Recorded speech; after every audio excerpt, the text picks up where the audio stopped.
다 같이 사도신경 고백하심으로 새벽 예배를 드리도록 하겠습니다. 나는 전능하신 아버지 하나님 천지의 창조주를 믿습니다. 나는 그의 유일하신 아들 우리 주 예수 그리스도를 믿습니다. 그는 성령으로 잉태되어 동정녀 마리아에게서 나시고 본디오 빌라도에게 고난을 받아 십자가에 못 박혀 죽으시고 장사된 지 사흘 만에 죽은 자 가운데서 다시 살아나셨으며 하늘에 오르시어 전능하신 아버지 하나님 우편에 앉아 계시다가 거기로부터 살아있는 자와 죽은 자를 심판하러 오십니다. 나는 성령을 믿으며 거룩한 공교회와 성도의 교제와 죄를 용서받는 것과 몸의 부활과 영생을 믿습니다. 아멘. 다 같이 찬송가 96장을 부르겠습니다.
다 같이 북부 가족이 드리는 새벽 기도문으로 함께 기도하겠습니다. 하늘에 계신 하나님 아버지, 이 고요한 새벽에 우리를 예배의 자리로 불러주시니 감사합니다. 지금 이 시간 예수 그리스도의 보혈을 의지하여 은혜의 보좌 앞으로 나아가오니 우리 기도를 받아 주옵소서. 오늘 이 시간이 하나님을 깊이 만나고 임재를 경험하는 은혜의 시간 되게 하여 주옵소서. 아멘. 교회의 주인이신 하나님 아버지, 교육자들에게 성령 충만함과 지혜와 건강과 말씀의 능력을 주옵소서. 장로님들에게 지도력과 판단력을 허락하시고 안수 집사님들이 즐거운 마음으로 헌신하게 하여 주옵소서. 권사님들이 기도와 섬김의 사명을 잘 감당하게 하시고 집사님들이 기쁜 마음으로 봉사하게 하여 주옵소서. 구역자님들이 목자의 마음으로 구역원을 섬기게 하시고 교회학교 교사들에게 가르치는 은사를 부어 주옵소서. 찬양대원들이 아름다운 목소리로 영감 있는 찬양을 하게 하시고 각 팀들이 연합하여 하나님의 영광을 드러내게 하여 주옵소서. 병들어 고통받는 환우들에게 치료의 은총을 베풀어 주시고 온전하게 하여 주옵소서. 아멘. 우리 가정을 사랑하시는 하나님, 북부의 모든 가정이 믿음의 명문가가 되게 하여 주옵소서. 남편들은 믿음의 본이 되며 아내들은 기도와 사랑으로 화목한 가정을 이루게 하여 주옵소서. 자녀들은 차세대의 지도자로서 비전으로 살게 하시고 좋은 직장과 좋은 만남의 복을 더하여 주옵소서. 믿지 않는 가족들을 구원하여 주시고 사랑으로 하나 되게 하여 주옵소서. 아멘. 북북교회의 비전을 허락하신 하나님 아버지, 북북교회가 예배의 감격이 살아있는 예배 공동체, 사람의 소망이 함께하는 교육 공동체, 복음으로 세상을 변화시키는 선교 공동체, 사귐의 행복이 넘치는 친교 공동체, 성김의 기쁨을 누리는 봉사 공동체가 되게 하옵소서. 온 성도가 뜨겁게 기도하고 기쁨으로 전도하여 500명의 일꾼을 허락하여 주옵소서. 김기환, 김행란, 김홍명, 김경열, 이익상 선교사님의 가정을 지켜주시고 선교지마다 복음의 열매가 가득하게 하여 주옵소서. 아멘. 우리 민족을 사랑하시는 하나님, 예수님의 마음을 품은 정치, 경제, 사회의 지도자들을 세워 주옵소서. 북한의 지하교회 성도를 지켜주시고 분단된 민족이 하나 되게 하여 주옵소서. 한국교회에 부흥을 주시고 하루속히 그리스도의 계절이 오게 하여 주옵소서. 예수 그리스도의 이름으로 기도드립니다. 아멘. 오늘 이 새벽 우리에게 허락하신 하나님 말씀은 마가복음 11장 1절부터 14절까지 말씀입니다. 마가복음 11장 1절부터 14절까지 말씀, 신약성경 73쪽에 있습니다. 우리 1절부터 시작해서 14절까지 말씀을 우리 함께 한 목소리로 읽어보겠습니다. 같이 읽겠습니다. 1절입니다. 그들이 예루살렘에 가까이 와서 감난산 벳바게와 베다니에 이르렀을 때에 예수께서 제자 중 둘을 보내시며 이르시되 너희는 맞은편 마을로 가라. 그리로 들어가면 곧 아직 아무도 타보지 않은 나귀 새끼가 매어 있는 것을 보리니 풀어 끌고 오라. 만일 누가 너희에게 왜 이렇게 하느냐 묻거든 주가 쓰시겠다 하라. 그리하면 즉시 이리로 보내리라 하시니 제자들이 가서 본즉 나귀 새끼가 문 앞 거리에 매어 있는지라. 그것을 푸니 거기 서 있는 사람 중 어떤 이들이 이르되 나귀 새끼를 풀어 무엇하려느냐 하매 제자들이 예수께서 이르신 대로 말한대 이에 허락하는지라.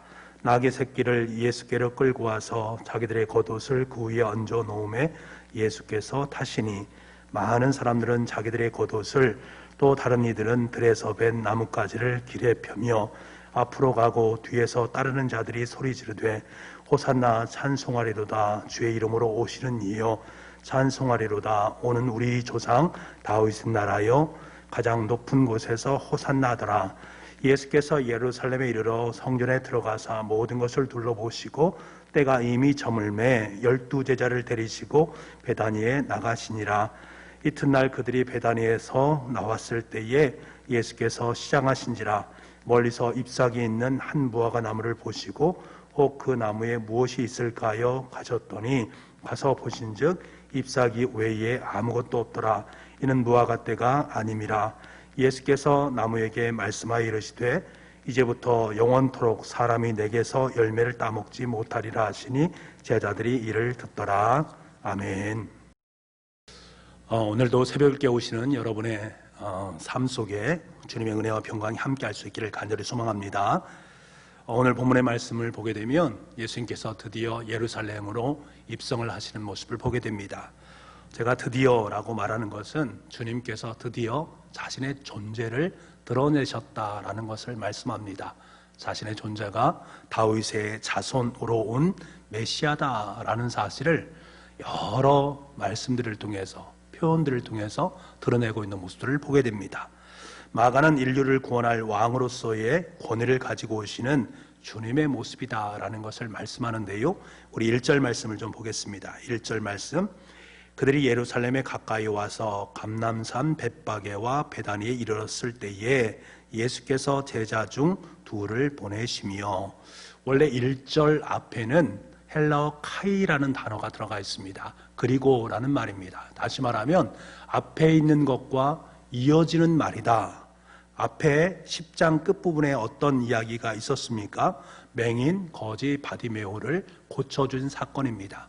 맹인 거지 바디메오가 예수님을 향해서 뭐라고 외쳤습니까? 다윗의 자손 예수여 라고 말하는 모습을 보게 됩니다. 다시 말하면 맹인의 눈을 뜨게 해주신 주님은 다시 말하면 진정한 다윗의 자손으로 이 땅에 오실 메시아다라는 것을 이미 선포하고 있다라는 말씀입니다. 오늘 11장 말씀에서도 주님께서 예루살렘에 들어가실 때에 사람들이 예수님을 향해서 뭐라고 외칩니까? 9절 후반절과 10절 말씀에 보면 이렇게 외치고 있습니다. 호산나 찬송하리로다. 주의 이름으로 오시는 이여 찬송하리로다. 오는 우리 조상 다윗의 나라여 가장 높은 곳에 호산나 하더라. 여러분, 군중들이 주님을 향해서 열렬하게 고백하고 외쳤던 것이 무엇입니까? 우리 조상 다윗의 나라요 라고 외쳤습니다. 여기서 나라라는 말은 바실레이아라는 말을 써서 권세라는 말입니다. 왕권, 그러니까 권세 있는 왕권을 의미하는 말이란 말입니다. 다시 말하면 예수님을 다윗 왕국의 왕권을 계승할 권위 있는 분이다라는 것을 말씀하고 있는 것이지요. 마가는 주님께서 메시아로서의 진정한 권위를 가지고 예루살렘에 입성하고 있다는 것을 강조하고 있다는 말입니다. 다시 한번 1절 말씀을 보겠습니다. 그들이 예루살렘에 가까이 와서 감람산 벳바게와 베다니에 이르렀을 때에 예수께서 제자 중 둘을 보내시며, 주님은 제자 중에 둘을 먼저 맞은편 마을로 보내십니다. 그리고 거기서 아무도 타보지 않은 나귀 새끼를 끌고 오라 라고 말씀을 하시는 것들이지요. 여기서 참 중요한 단어는 보낸다라는 단어입니다. 이 말 자체가 그냥 보내는 것이 아니라 어떤 목적을 가지고 그에게 정권을 주어서 가는 것을 의미합니다. 우리가 이 말이 어디에서 나오냐면 사도라는 단어에서 이 단어가 파생되는 것입니다. 주님은 제자 두 사람을 그냥 보내는 것이 아니라 왕의 권위를 가지고 그들을 파송시켜서 그의 모든 권위를 위임했다라는 뜻을 가지고 있는 것입니다. 이것은 무엇을 통해서 드러나고 있습니까? 3절 말씀에 보게 되면 이렇게 말씀합니다. 만일 누가 너희에게 왜 이렇게 하느냐 묻거든 주가 쓰시겠다라 그리하면 즉시 이리로 보내리라. 여러분, 참 재밌고 놀라운 것은 뭐냐면 제자들은 아무런 제재도 받지 아니하고 나귀 새끼를 그냥 끌고 왔다라는 것입니다. 그런데 그들이 한 고백 한 가지, 누가 쓰시겠다, 누가 쓰겠느냐라고 묻거든 주가 쓰시겠다라고 말만 하면 됩니다. 그래서 그들이 주가 쓰시겠다라고 말을 했을 때 나귀 새끼를 내준 것을 의미하는 것들이지요. 여기서 말한 주라는 말은 우리가 잘 아는 헬라 단어 퀴리오스라는 말입니다. 다시 말하면 황제 때 로마 사회 속에서 황제를 의미할 때 쓰는 단어, 그들에게만 쓰는 존칭이 바로 퀴리오스, 주 아닙니까?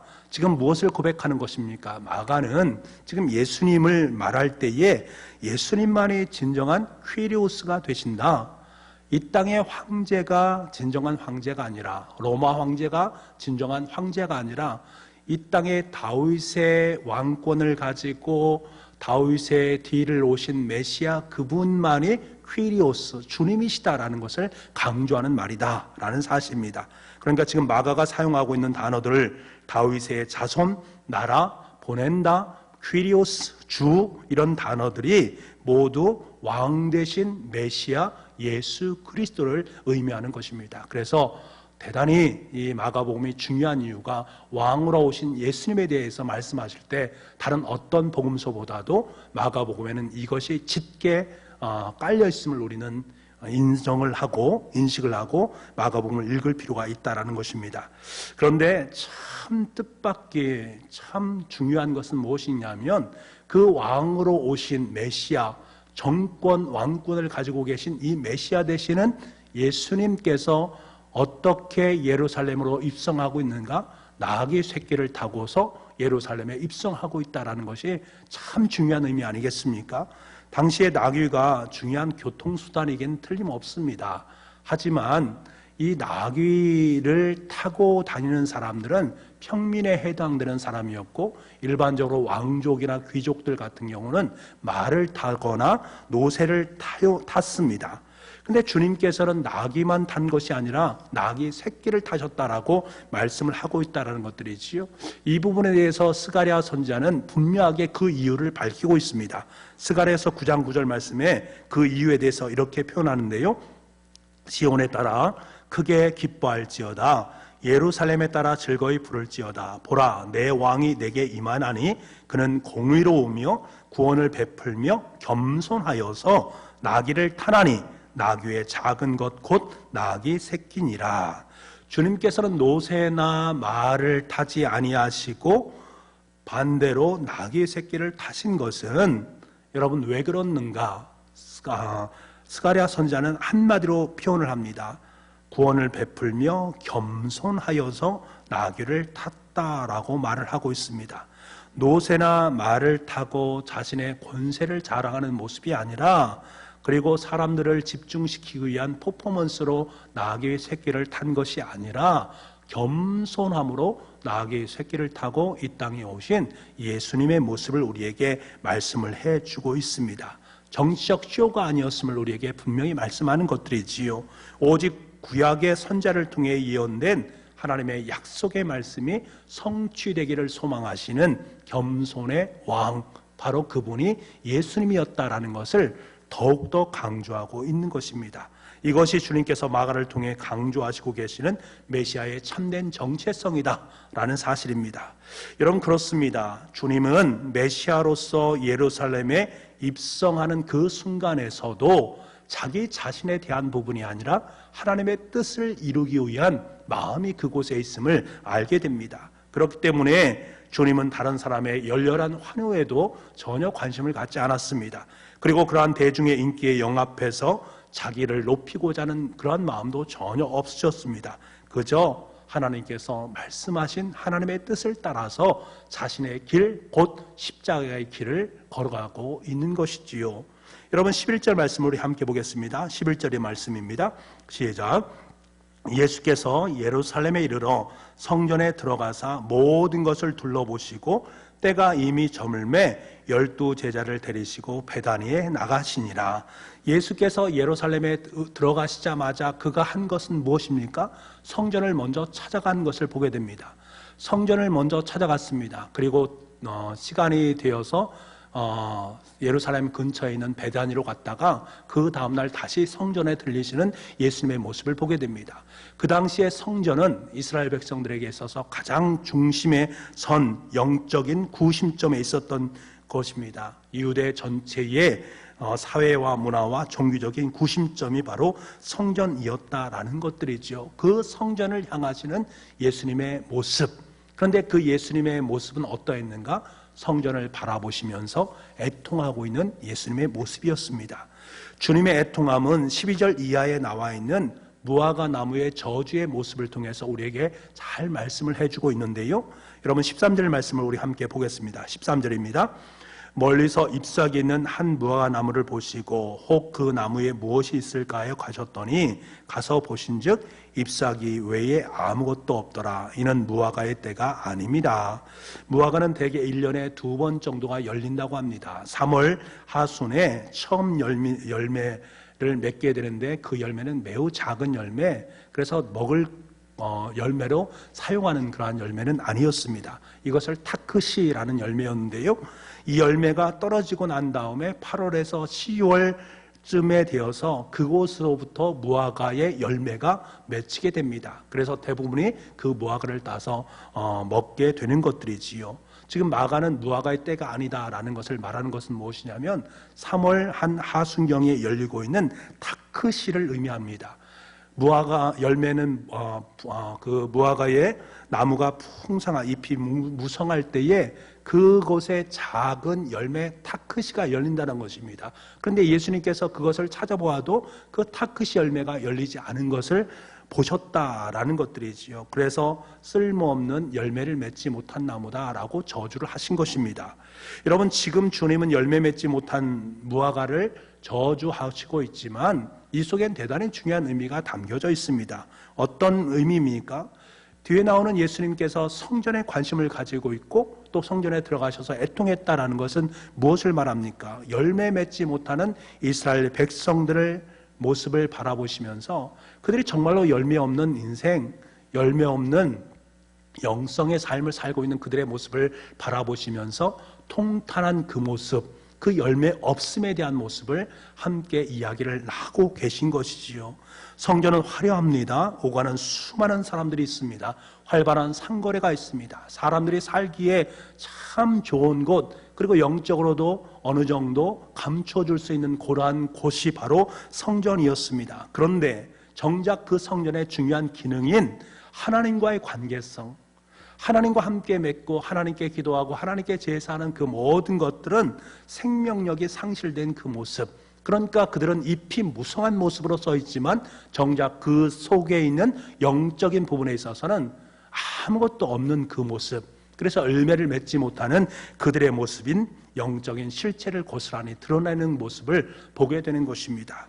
여러분 생각해 보십시오. 오늘 본문에 잎만 무성한 무화과의 모습으로 서 있는 이스라엘 백성들의 모습, 성전은 화려하고 멋지지만 그 속에 담겨져 있는 영적인 실상을 볼 때는 전혀 아무것도 없는 그들의 모습. 반면에 예수님께서는 다윗의 자손으로 메시아로 이 땅에 정권, 왕권을 가지고 오시는 그 예수님, 둘 사이의 대조가 뚜렷하게 보여지는 모습을 우리는 읽어낼 수가 있습니다. 어찌 보면 외적인 화려함으로 우리의 신앙을 자랑하려는 모습이 있다면 아마 이것은 무성한 잎만 무성한 무화과와 같은 건 아니겠습니까? 하나님께서 우리에게 분명하게 말씀을 해주시는 것입니다. 우리에게 원하시는 것은 외적인 화려함을 자랑하는 것이 아니다라는 것입니다. 절대적인 하나님의 말씀을 마음에 품고 십자가의 길을 묵묵히 걷고 있는 그 길, 그 도상으로 함께 들어가서 열매 있는 인생을 살아갈 것을 권면하시는 주님의 음성이 오늘 본문을 통해서 우리에게 들려지고 있는 것입니다. 이것이 믿음 아니겠습니까? 이 새벽 주님께서는 우리의 영적 실체를 분명히 깨닫기를 원하십니다. 무화과를 대변하는 이스라엘의 영적 실체처럼 내 인생의 자리가 무성함만이 난무하는 그러한 자리는 아닌지, 외적으로 보여지는 경건함만을 추구하며 삶을 살고 있지는 않는지, 정말 하나님과의 관계를 맺고 있다고 말만 그럴듯하게 행하고 있는 모습들은 아닌지를 돌아볼 수 있는 이 새벽이 되기를 원하신다라는 것들입니다. 아니면 외적인 화려함은 없지만 겸손하게 나귀 새끼를 타고 이 땅에서 하나님의 뜻을 읽으면서 주님의 길을, 십자가의 길을 걷고 있는 예수 그리스도처럼 우리도 그러한 삶을 살고 있는지를 살펴보기를 원하시는 주님의 마음이 있습니다. 여러분, 우리는 그리스도인 아니겠습니까? 그리스도인이기 때문에 우리의 마음 중심 가운데에는 겸손하게 나귀의 새끼를 타신 예수 그리스도, 그분이 각인되어 있어야 됩니다. 그리고 그분이 걸어간 그 십자가의 길을 묵묵히 걸어갈 수 있어야 됩니다. 그래서 무성한 열매 없는 무화과가 아니라 열매가 튼실하게 잘 맺혀서 정말 많은 사람들에게 예수 그리스도의 아름다운 열매를 나눌 수 있는 그러한 저와 여러분의 삶이 될 수 있어야 됩니다. 오늘 새벽에 주님은 이것을 우리에게 말씀하고 있습니다. 오늘 하루의 삶을 살면서 여러분 자신을 한번 살펴보시기를 원합니다. 내 외적인 부분과 내면의 부분이 합일되어지고 그것이 하나님의 뜻과 일치되어지는 아름다운, 그래서 주님의 길을 나도 또한 기쁨과 감격으로 걸어갈 수 있는 복의 하루가 될 수 있기를 간절히 소망합니다. 기도하겠습니다. 주님, 수많은 사람들의 열렬한 환회도 아랑곳하지 아니하고 우리를 위해서 묵묵히 십자가를 지시고 주님의 길을 걸어가심에 감사를 드립니다. 하늘의 권세를 모두 가지신 하나님이시지만, 왕이시지만 오히려 겸손히 하나님의 말씀에 순종하면서 우리에게 겸손의 본을 보여주신 예수 그리스도를 찬양합니다. 우리의 믿음 또한 무성한 잎사귀로만 남지 않게 도와주시고 주님께서 그러하셨던 것처럼 외적인 화려함을 자랑하는 우리의 신앙이 아니라 절대적인 하나님의 말씀을 중심으로 주님의 길을 걸어갈 수 있는 우리가 될 수 있도록 주님 도와주옵소서. 우리의 인생 속에 오직 자랑할 것은 주님의 십자가뿐임을 다시 한번 기억하면서 오늘 하루 주님께서 말씀하시고 뜻하신 그 길을 기쁨과 감사로 걸어갈 수 있는, 그래서 우리의 삶의 자리 속에 풍성한 잎만 무성한 나무가 아니라 풍성한 하나님의 과실을 주렁주렁 맺을 수 있는 무화과 나무가 될 수 있도록 주님 역사하여 주옵소서. 모든 말씀을 예수님의 이름으로 기도하옵나이다. 아멘. 우리 다 같이 찬송가 94장을 부르겠습니다.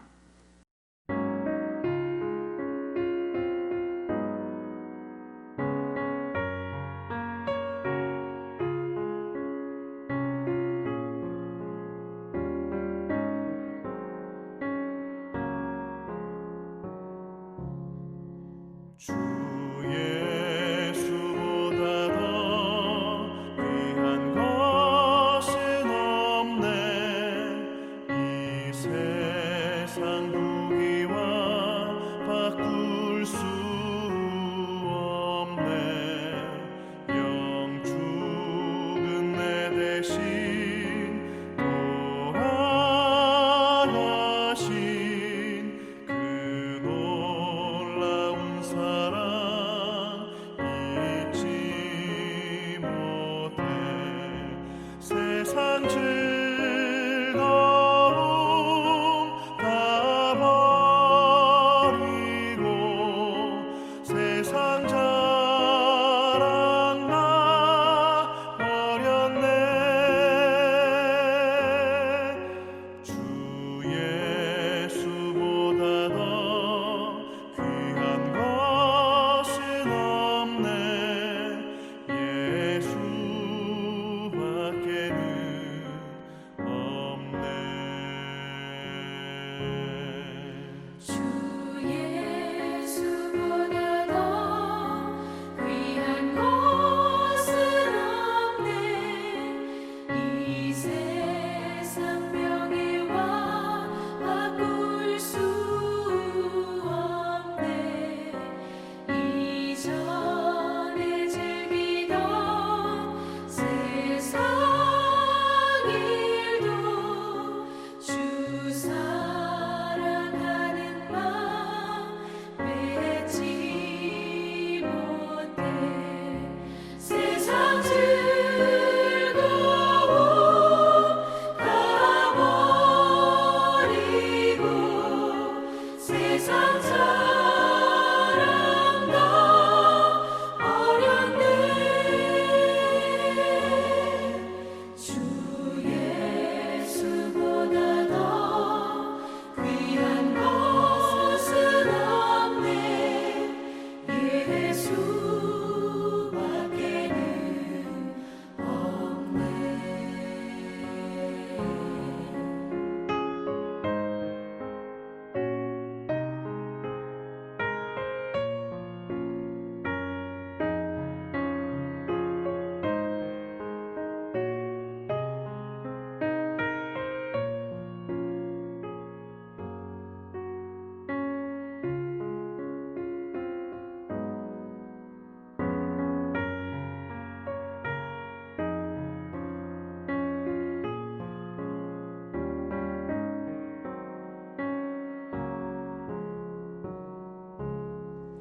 주 예수보다 더 귀한 것은 없네.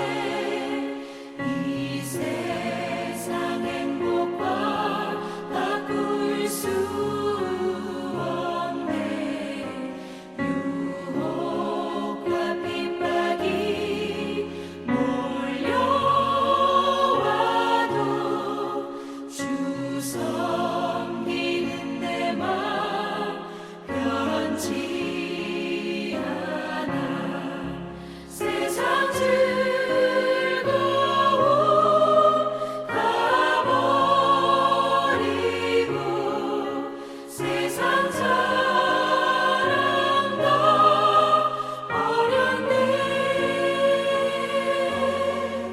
주 예수보다 더 귀한 것은 없네. 예수밖에는 없네.